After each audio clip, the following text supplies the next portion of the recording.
this is what we're going to have this in the March edition. And here's some neat pictures. And all of these are road names that we're going to see from Rapido in the first group. And of course, we got top left there is Burlington, and that's about an hour south of me.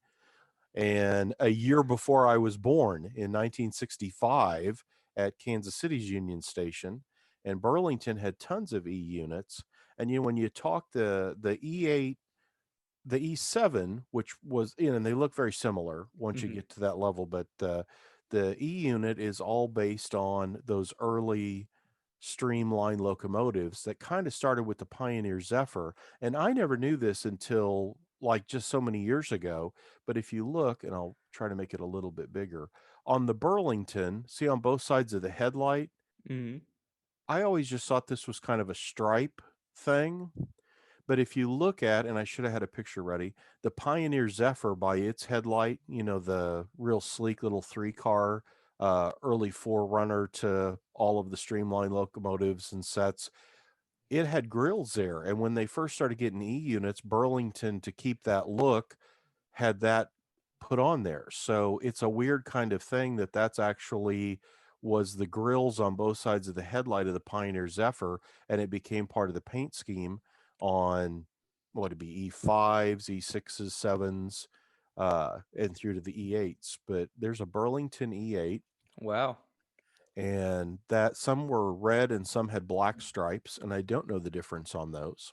And I do know that Rapido is going to reproduce this. Santa Fe and like Burlington and some of the folks did plating to match like the passenger cars, so you Hmm. can kind of see the nose is a painted aluminum or silver, but the sides you can tell is reflective and is like a plating. And Santa Fe had that behind the war bonnet, and Burlington had that on the back half and the front half of some of the earlier, the real slant nose like E5s and sixes had some of that. But I do believe I saw that Rapido will be reproducing that. But this is just a look at the the some of the road names and some information on the E8s, which it is not the biggest. I think E7s was the first standardized once you get into E units, because you have like Baltimore and Ohio had the EA or E1s, as so did Santa Fe, and that's the real sleek nose where the headlight is actually flat into the nose. There's not the like bezel or the protruding part of the headlight. Hmm. And then you get some of the E3s and E2s, but all of those were pretty much built for each railroad. So they were pretty specific. And once you really get to the E6, 7 is where you get to where it's more everybody's is kind of the same. And then the E8 and E9s look very much the same. In fact, I don't know. This is something that I wanted to talk to Rapido about. They have mentioned E9s in their stuff that they will do those at some point. And the E9 came about in the mid 50s when the F7 Jeep 7, as everything moved from sevens over to F9 Jeep 9, the E9 came in, and it's a slightly different horsepower rating, but I think they're basically identical. That Okay. in the old days, a lot of the models would be sold as E8 slash E9, and the only difference that I know off the top of my head is railroads like UP and SP that had E9s also had them with dynamic brakes. So if you could see the top in the center would be a dynamic brake fan between the two prime movers, because essentially it's two F units that if you think about what an E unit is, you've trucks underneath them, Hmm. and the center there'd be a dynamic brake. I think only E9s had dynamic brakes, and SP and UP are the only ones, but I may not be 100% on that. But these are all road names that Rapido's doing, including that cool Southern.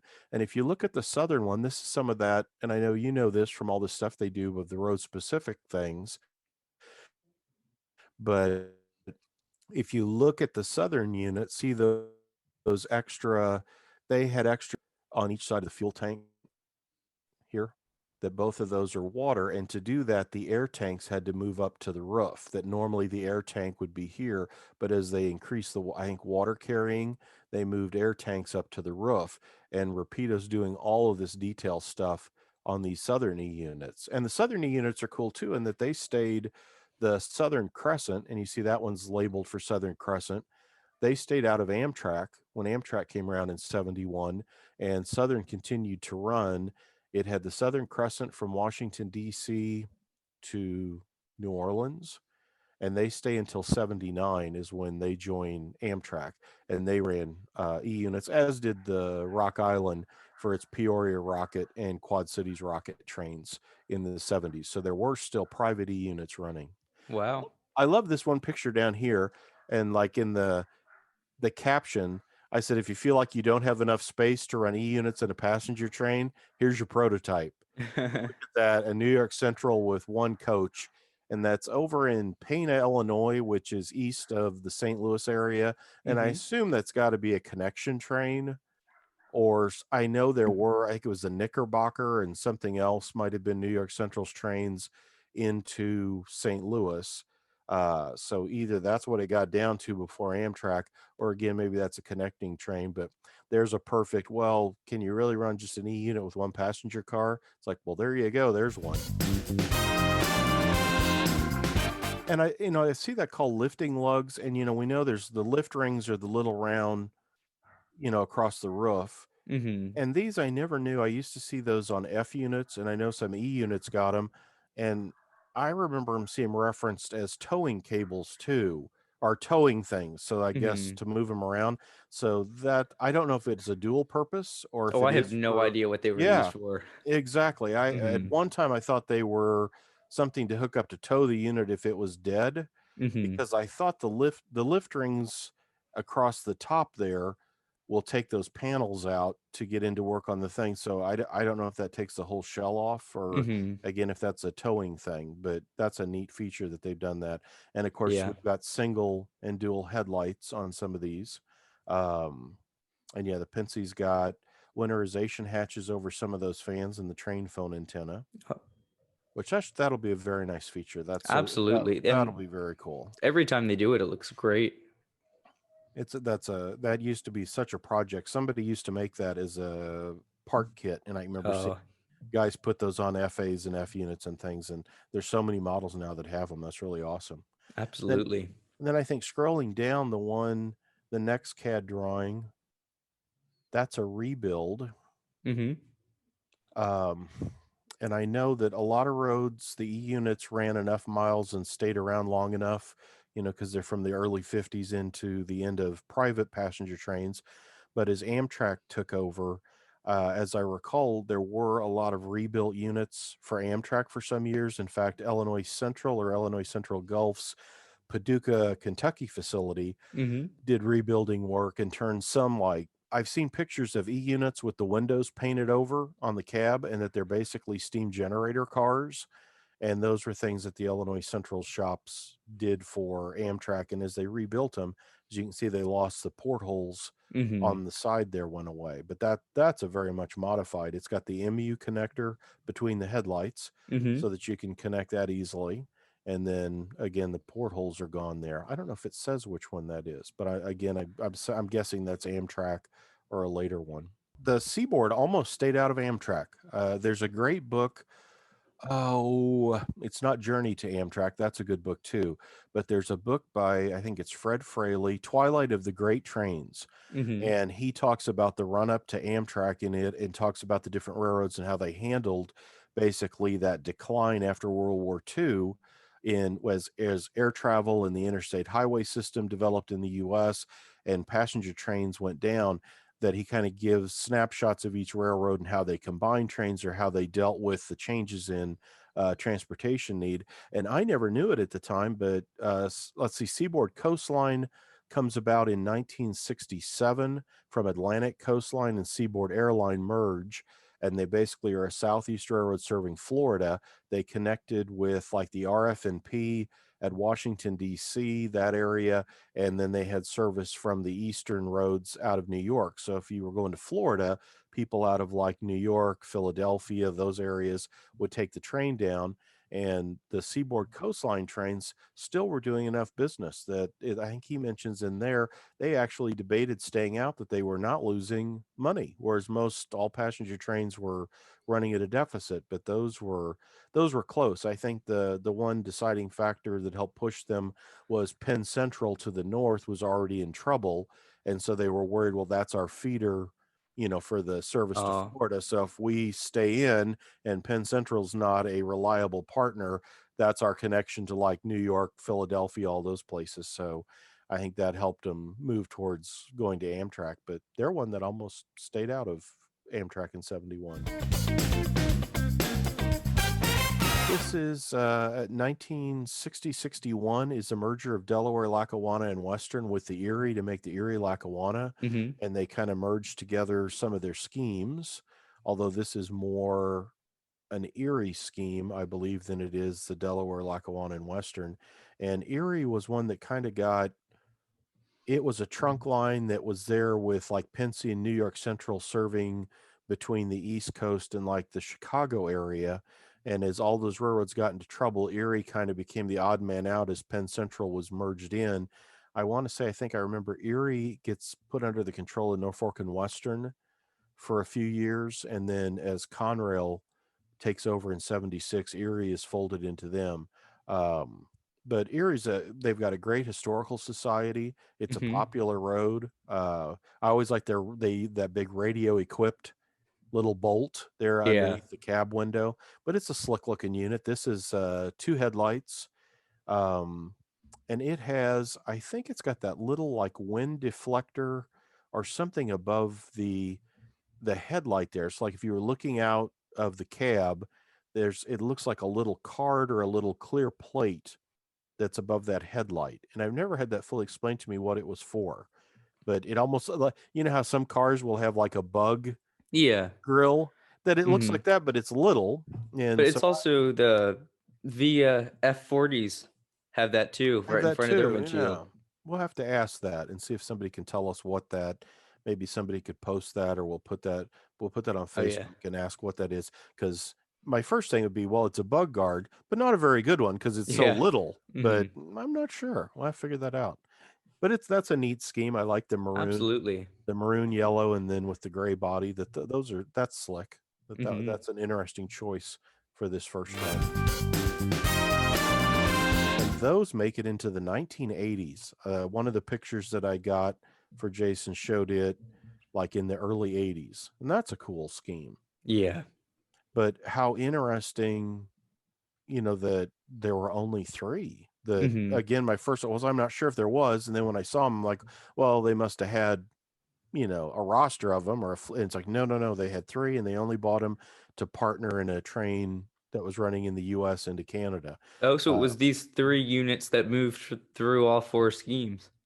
Yes, yeah, exactly. Wow. So what you're looking at here is the complete roster of Canadian E units is Canadian Pacific 1800, 1801, 1802. The Mhm. 1898, 99 are like renumberings later. So those Mm. are not different units. But again, like you say, to look at them, I mean, if like you and I, if we were looking at this and didn't know, and you Mhm. see all those numbers for the VIA, you think, well, they must have had 100 E units, Yeah. and no, they're making all of them. So if you want the complete roster, you can have all of them by buying the Rapidos. You could buy like one of each of these schemes.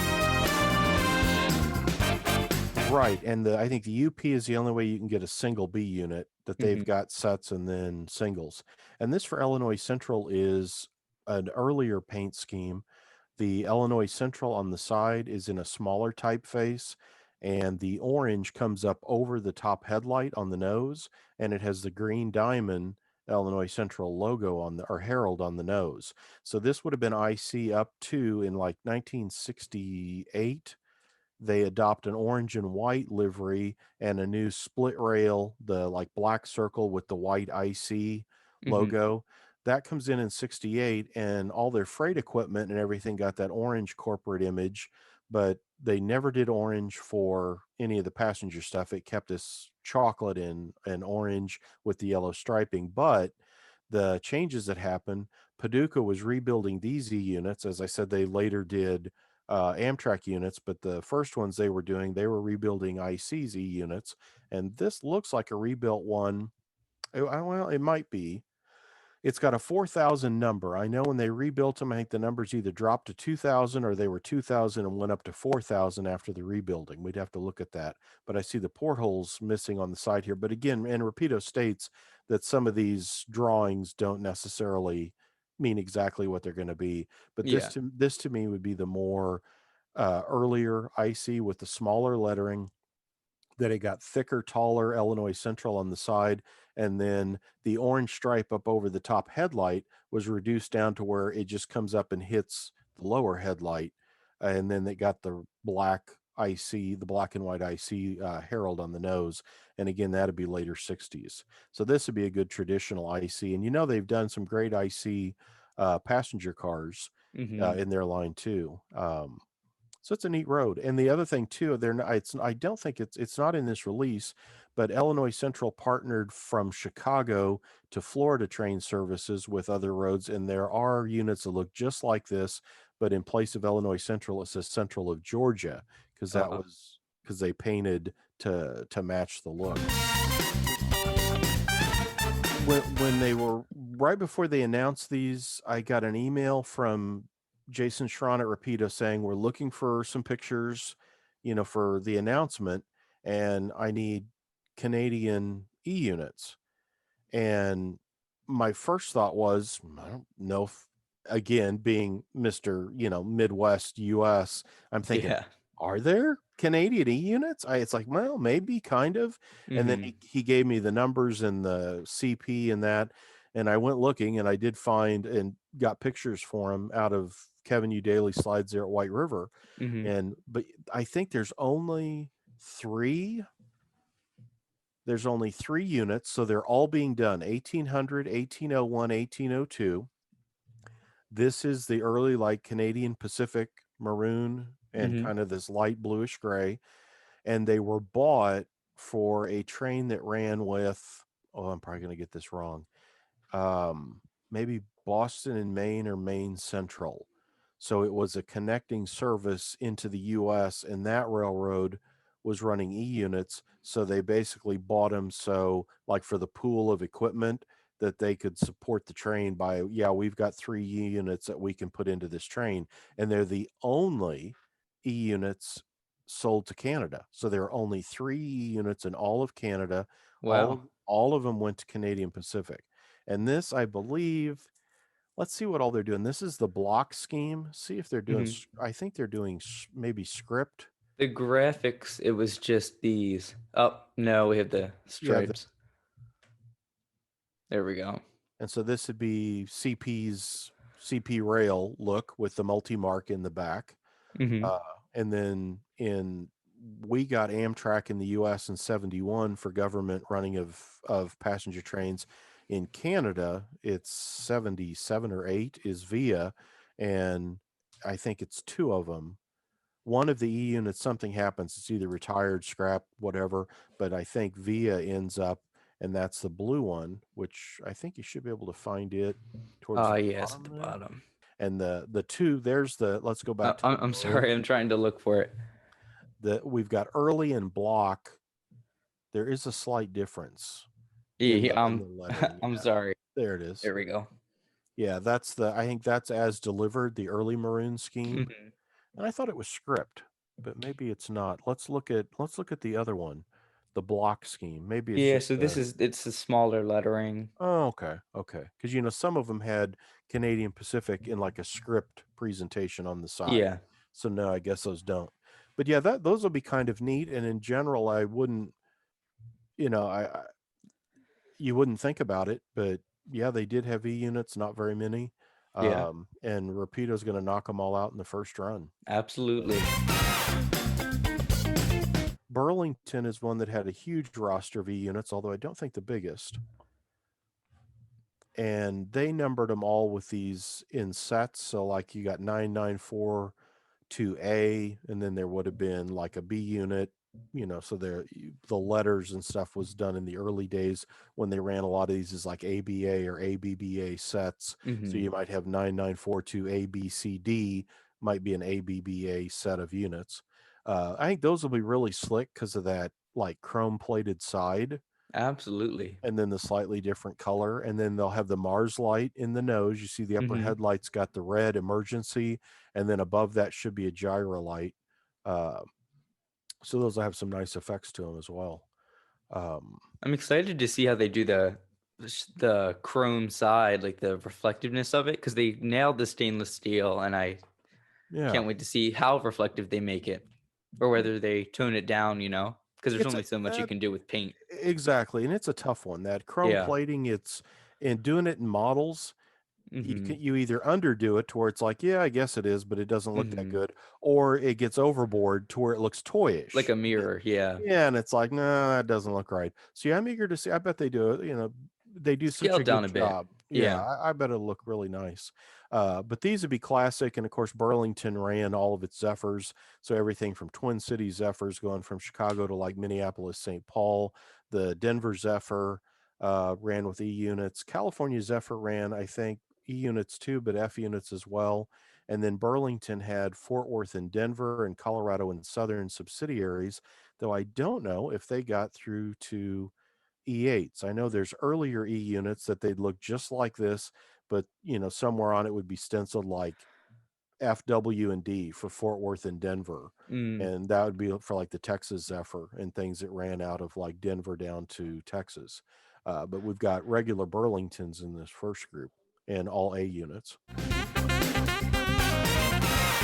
Pensy all over the place Mm-hmm. as far as what you can have. This, I think, is five stripe. And of course, Pensy, as you know, was Tuscan red for passenger and Brunswick green for freight paint Mm-hmm. schemes. So you would never have a Brunswick green E unit because it was a passenger unit.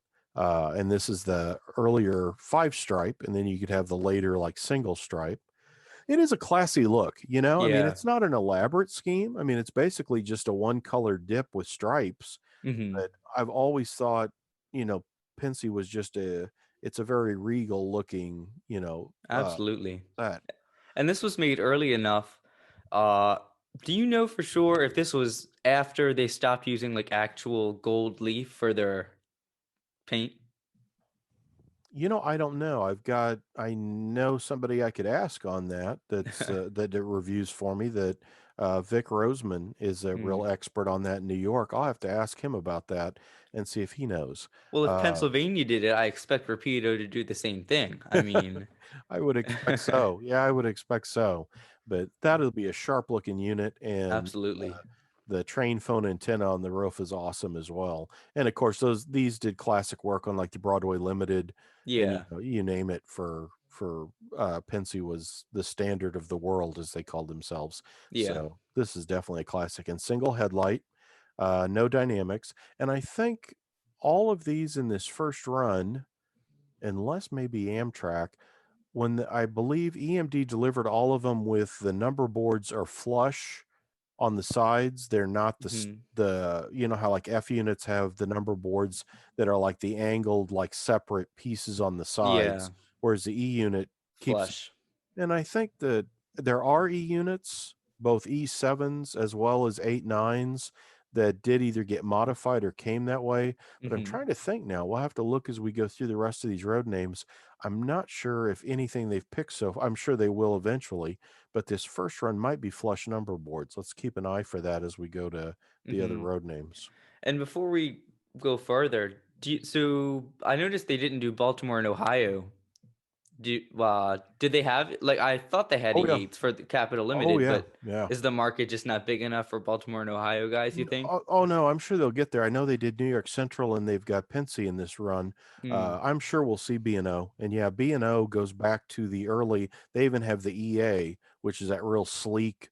Broadway Limited has done an EA in HO. Hmm. They're the only plastic one that's ever been done. And so, Yeah. yeah, and B&O had E units Oh, they didn't have E9s to my knowledge, but B&O's got E7s, E8s. So yeah, we'll see those, and lots of different schemes because they came with like the blue and gray and black, all the way Mm-hmm. down to more simplified with like the Capitol Dome with the yellow burst, rays coming out of the B&O Herald of just a solid blue repaint. So Yeah. there's all kinds of stuff you can do for B&O paint.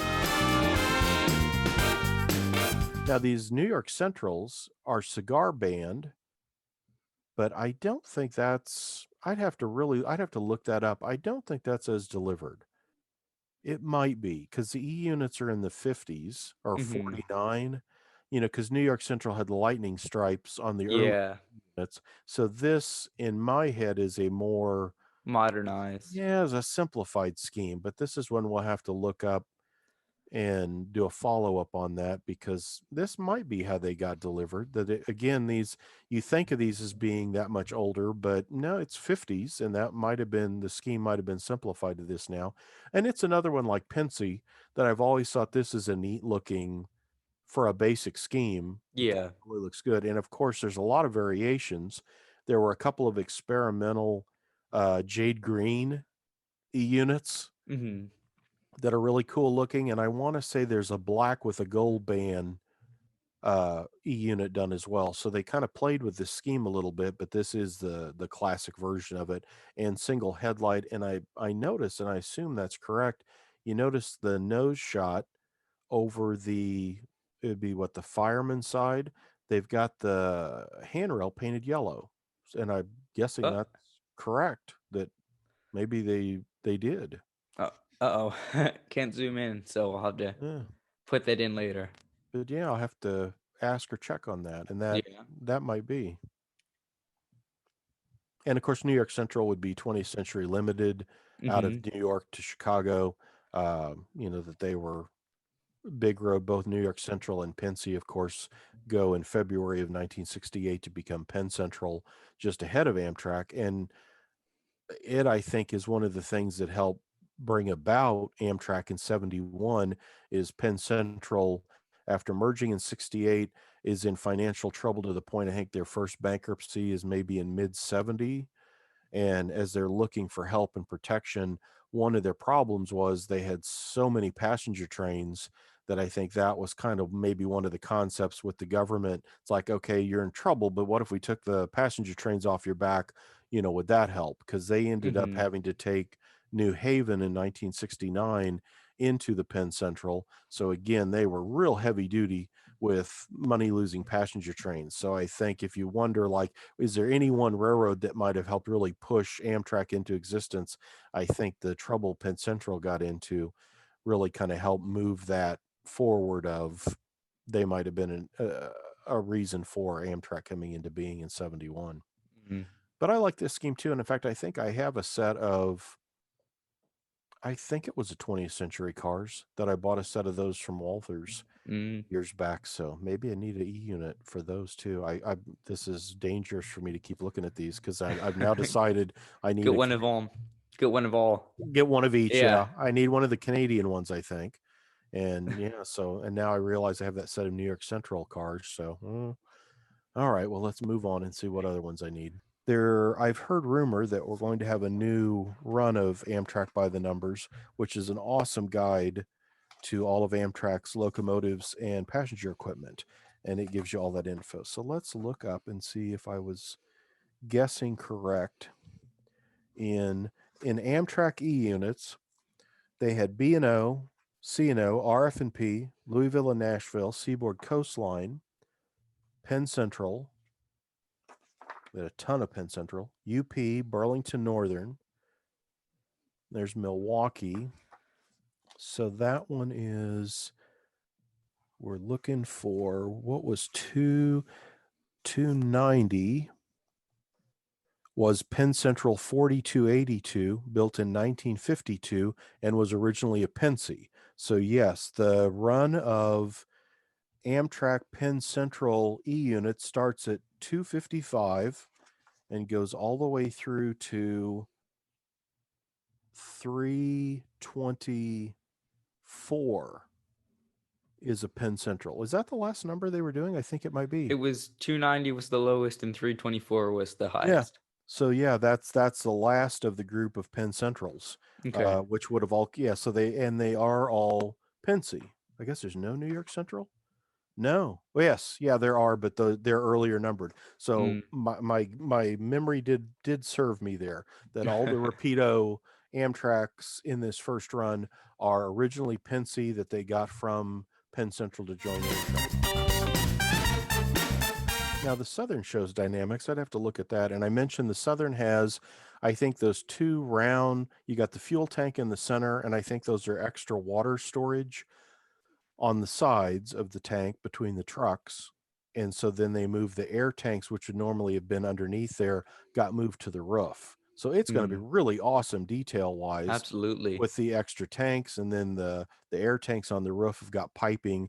If you look at that top shot, see how they run the pipe comes up and runs all over the place. Those will be really detailed. Mhm. And Southern had these in this was their they called it the tuxedo scheme when it was black, and that's called imitation aluminum. Although I would challenge you not to just say you mean white, but I've always heard that color was called imitation aluminum. Again, I think I'm correct on saying that, even though it's like, well, I It's think kind of it's just white.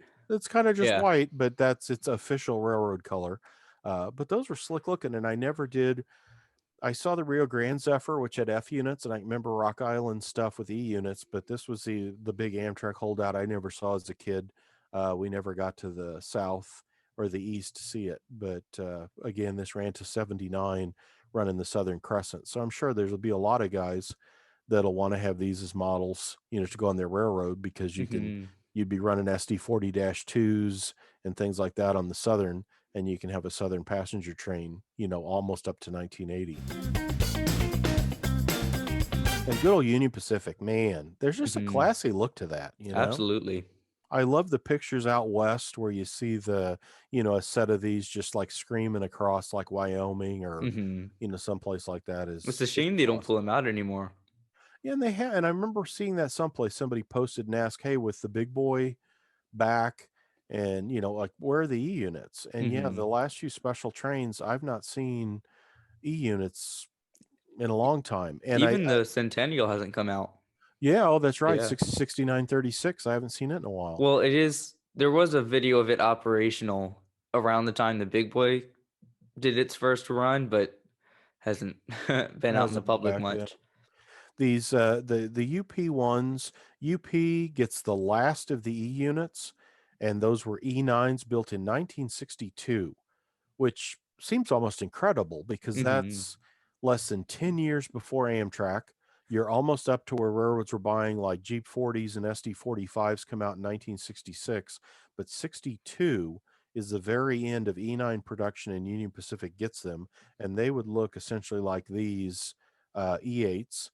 We got a Mhm. dynamic brake on them. Um, this later era, you've got the little step right behind the pilot there by the lead truck and then the grab irons to go up to clean the windshield. And that was a mandate that came in for like F units, everything. They didn't come that way originally, but I want to say sometime in the mid to late 1950s, the FRA, the Federal Railroad Administration, made that I'm a not sure. deal that F units you had to be able to get up and I guess do maintenance on like the windshield wipers and clean the windshield off. And to do that, you'll see all late era F units get like a little step gets welded on there next to the pilot, and they run a set of grab irons only on one side up over onto the nose so you can get up there and do the stuff. You got the green anti-reflective piece on top of the nose that it's not really so much there as a paint scheme accent as I believe it's there. So when you're sitting in the cab looking out, you didn't have the bright yellow being reflected by the sun I and always thought it blinding. was an accent. I never knew it was practical. I think it's supposed to serve a practical purpose. Yeah, it's like Rio Grande had that on the top of their noses too because they Mhm. were aspen gold. So it looks cool. And I have seen like I want to say the Jeep 40X or a couple of the others do have a green patch on the back. And so obviously nobody's sitting on the back roof of the unit. So Yeah. yeah, there is something that you could say, well, no, it's part of the paint scheme. But again, I think it's also I believe, supposed to be, to again, that would be super bright. Although Mhm. there's yellow cars that people drive around and the sun would be hitting I guess if you had a yellow car, I'd tell you need to paint green on top of it on the hood so that you got that look. But Well, there's gotta be a study somewhere. See that there's an yeah, increased rate of accidents in yellow cars. yeah, something, I don't know. But these are awesome, and these are our regular. I think I remember looking at the numbers because isn't it like 952? I forget what the UP or 961.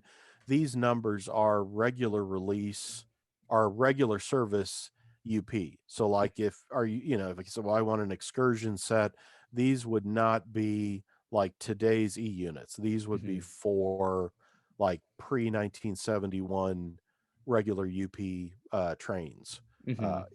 If what I'm saying is correct, and I think when I looked them up, they did.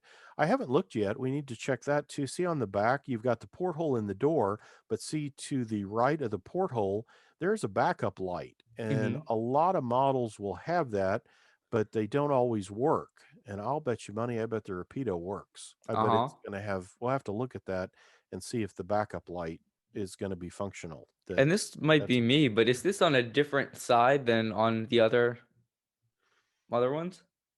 The template, you mean, for the E The unit? backup light, I always thought it was on the left. Yeah, so the Oh. Penske's on the left, Oh, yeah, there you go. I didn't know that, yeah. Southern's on the left. I think pretty much every single one that we've looked at. Ah, Let me just look at, yeah, it's the left, and then this one's on the right. there you go. Sharp There eyes, we go. yeah. Yeah. I assume it's up to the railroad of what they wanted, but Mhm. that is interesting, yeah. Very Cool. cool. Very cool. But yeah, that's a classic scheme. I mean, you Absolutely. can't beat a set of E units. And man, towards the end, that's also in that twilight of the great trains. UP, they had Milwaukee as their partner from Chicago to Omaha. They had Chicago Northwestern before and dropped the Northwestern in the late 50s and took on Mhm. Milwaukee. And that's why there's Milwaukee E units painted like this that say Milwaukee Road, is they painted equipment to match. So Milwaukee took the trains out of Chicago, turned them over to UP at Omaha to head west, of course, to like Oakland, San Francisco, down to Los Angeles via Las Vegas.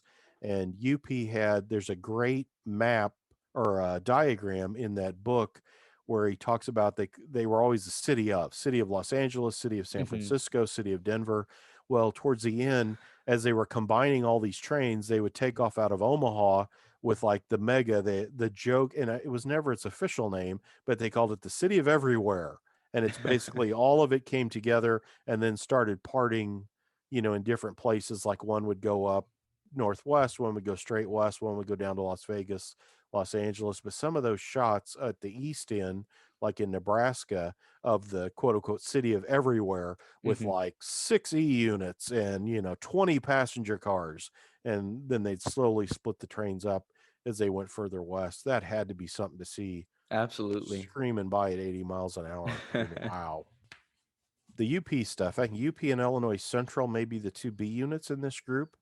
Um, This that is their little, first Union Pacific locomotive period. Their is E8s. it really? Mhm. Wow.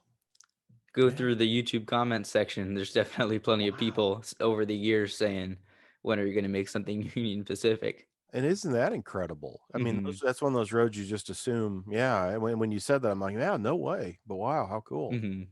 But yeah, boy, the UP units were just, I always thought it was such a great, I think it's the streamliner scheme is what I've seen it referred to, but just absolutely classy. And of course, we still can see these today. Last time I saw I know they weren't on that train. I was going to say the President Bush funeral train, but well, it might have had E units too. I forget. I got No, to it see had, it had the the Bush 41. 4141, Yeah. and then there was another. It wasn't an E8, it was, they had the Heritage fleet, the generator car was probably the only That's what thing I'm like probably that. thinking of. Yeah. Yeah, So because I they had haven't another, I don't know, Generation 3 diesels, but it was another similar to the It, 4141. we haven't seen the units do that much lately, but they used to be out quite a bit. Some of the Mhm. road specific details on here, as I mentioned, I think, and you can see it on the side view. If you look above the center door along the roof line, there's a 48-inch fan. That's a dynamic brake. If you notice on their drawing, it's missing straight up on the top view. It's not there, but it would be there between the other fans. So they are going to have the dynamic brake, which it was uncommon for E units. I don't think there's any E7s with dynamic brakes.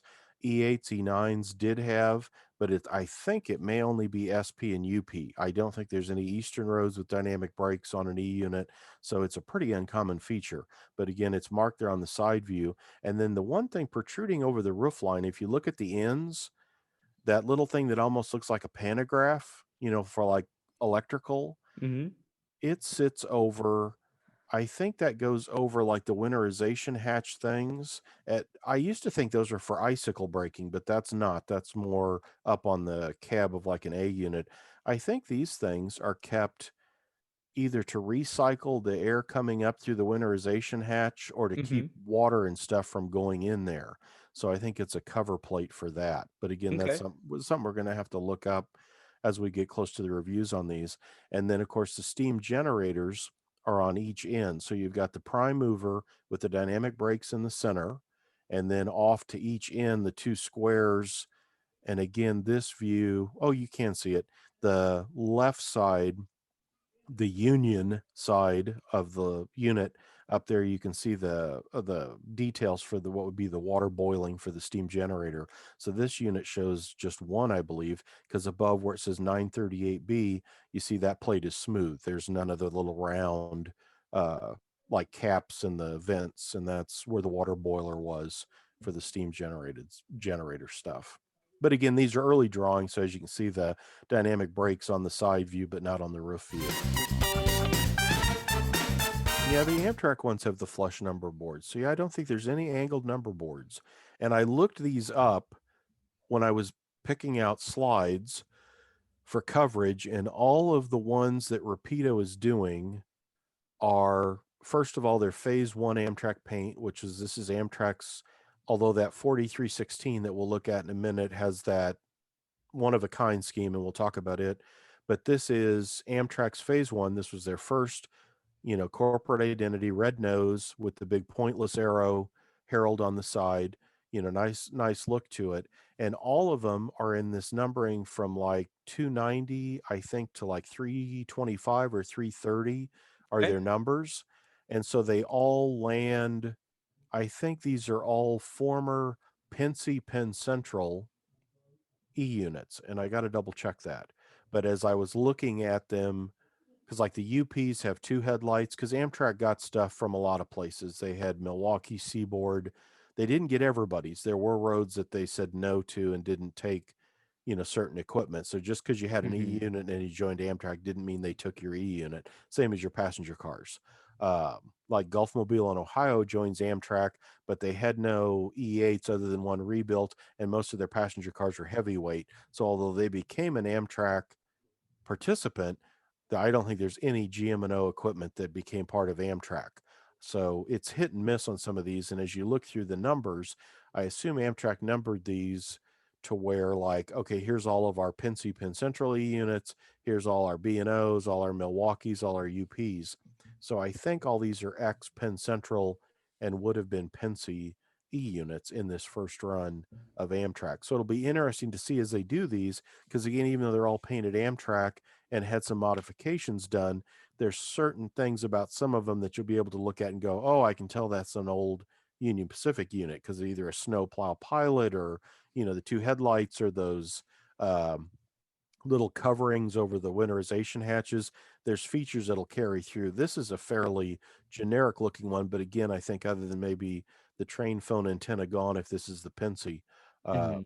so this group of 4 or 5 road numbers for Amtrak, I believe, are all ex Penn Central, and I have that in the news stuff that you'll see in the March model railroad news.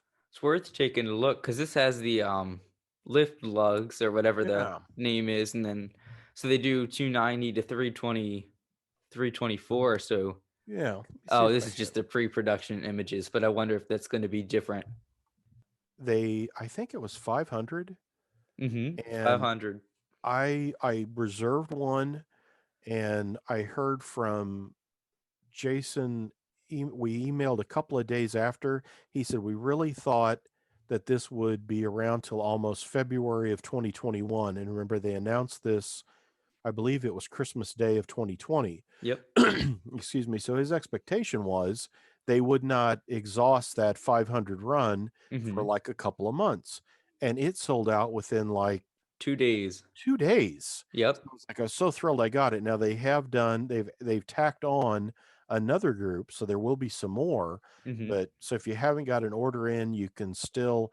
I'm not sure if you can still get them direct through Oh, it Rapido. was, January 15th. Was it okay? So So I it's think Ken Bianco might be your only option right yeah. now. I was going to say you're going to have to go to a hobby dealer, and they will have ordered them. And Mhm. this was the first public face for Amtrak. That is, the service got underway in May of 71, and Amtrak was done really quick. When you think about like big projects and big government things, it always seems like there's all kinds of talk and it takes forever to get something going. But the as you look at Amtrak, it literally is no more than like 6 months seemingly from when the ball really got rolling to where it went from private railroads running passenger trains in the US to Amtrak, which Mhm. when you think about it, wow, that's fast. Yeah. Uh, so there was no, I don't remember seeing like, oh, suggestions of this is what we think we're going to do for paint schemes that they got down to inaugural day. And for like newspapers and television and such, it's like, well, wait a minute, we're going to start running trains, and what are we going to show them? Mhm. And so they quickly took this was a Black Penn Central E unit that they did this one off. This was the only unit that got this. They wrapped, and I think it's kind of cool how they wrapped the red and blue pointless arrow around the nose and then give it kind of the white reflective or the breakup on the stripes Yeah. around its nose. But this was a one-time thing, and it didn't stay. I have pictures of this by, I think I have a shot of this 4316 in like 74 on the National Limited, which ran from Washington, D.C. to Kansas City. Mhm. It's on that train, and the unit's just black. So it was painted back out or lost it somehow that I was surprised that I would assume it went to from this to the Red Nose Phase 1, but unless a date is wrong on what I'm looking at, I think I've got a slide that's like 1973 or 74 that shows this reverted back to just a black scheme. But this was a one of a kind, um, only only unit in the entire roster that got this look, and of course, it didn't become a standard look. Mhm. I think it only wore it for a handful of years. But what a cool thing. And this is going to be, it comes in a wood presentation case. Um, I mean, I'm really looking forward to it because I'm a big time collector. Mhm. So it's going to be very hard for me to take this out of the box and run it, but it's very cool. But yeah, this is coming out. And although this is not the first time that this scheme has been done, that when this debuted by Christmas of 1971, Tyco had its F unit, but they painted them silver and did blue striping on the nose. But they took this scheme and they had a passenger train set. They were the first company to make an Amtrak model in HO, and they had Wow. it out. They had it out by Christmas of 71, and they took this paint scheme. So it has been done, but not correctly. So this will be the first authentic version of it, but very cool that and naturally, I will definitely have to display this next to my Tyco Amtrak F units as well. In fact, we're Mhm. doing that for Amtrak's 50th anniversary is May of 2021, and that May issue is all Amtrak themed for Model Railroad News, and our second quarter HO collector is going to be Amtrak. And one of the things I'm covering is the first models to be produced for Amtrak, and the Tyco F units will be included there. So there'll Cool. be coverage of those then. But I think that's such an awesome, and I like the scheme. Absolutely. I think it's kind of neat. It's a shame that maybe they didn't try to develop or do more with it. But what a cool thing when this was announced and I saw they were doing this, it was like, oh, that's so cool. And then when I looked at it and saw that, and it's coming as a special edition, like in a wood case and everything, it's like, oh man, okay, I gotta have it, Yeah. and like immediately reserved it. But yeah, Mhm. That's awesome. And again, it's another that's an X, I think, Pensy, and there's a ton of work. Let's go back, close this, and go back up to the one with all the call outs. Look at all the stuff they're doing because to make this right, this is an E unit that's been through Pensy to Penn Central, where it says no skirts, the coverings over the fuel tank there beneath the Amtrak word and over that's been taken off. It's got the straight, smooth passenger pilot up front, those nose lift lug things we've talked about. Mm-hmm. The MU door to the right of the headlight should have a plate over it, but the real one didn't. So it's just going to be the hole there where you can see the receptacle to plug in the multi-unit cable. It's got all the right like grab irons and things across the nose. In the back there, I think that's an antenna where it says corner grab underneath right across the top there. I think there's an antenna there and it's got dual steam generators. Mm-hmm. The portholes are knocked out. I mean, again, this is going to be for being a one of a kind paint scheme. Mm-hmm. It's also, I think, compared to all the other E units in the run, there's a ton of stuff here that it's only going to be on this. See, the back end is correct. I Mm-hmm. mean, wow, Absolutely. so it'll be a special model, even on top of its paint scheme, that it's the only one to have all these details. Absolutely. It's very cool. I'm Very- not somebody who knows a whole lot about prototype specific information, but this is very impressive. That's awesome. Yeah. Yeah. Well, very cool. There's the E units, and I'm There's the excited E for them. units. Me And too. I'm guessing what I think they're saying end of this year, 2021, or beginning of next is when Mm-hmm. they deliver. They've been And pushing them through faster and faster, so who knows? well, you saw that Roar turbo liner. They're Mm-hmm. already showing. They had that early print edition of it that they made a video on, and I was Mm-hmm. surprised at that because it seems like they just announced it. Yet Yeah. here's early samples of that. So I'm really eager to see these. I'm guessing the next few months that maybe we'll get to see some early, either 3D printed or some early production shells on them. Absolutely. But how awesome! It's very cool, everything. Like this Very- whole I was surprised that they chose to do E8s because it seems like everybody's done them, but these is these are very different, you know? They are, and they really Yeah. are. They're taking it to another level. I mean, Yeah. historically, when you think of E8s, the first plastic HO is 1967 by Rivarossi for AHM. Then Rocco in Austria makes a E89 for Model Power in 72. And Mhm. then we really don't have any E8s until Proto 2000 in the 90s. And then I think Broadway Limited gets E units in the early 2000s. But as far as road specific and going to this level, this is a first Yeah. because now Walthers has taken those proto shells and they do make those road specific, Mhm. but really in the last maybe 5 or 10 years for those. So before that, you couldn't get E units that were dead on for having all the details on them. So Mhm. while you say, yeah, other people have made them, yeah, but No, not to this level. not to this level. So it'll be very interesting to see.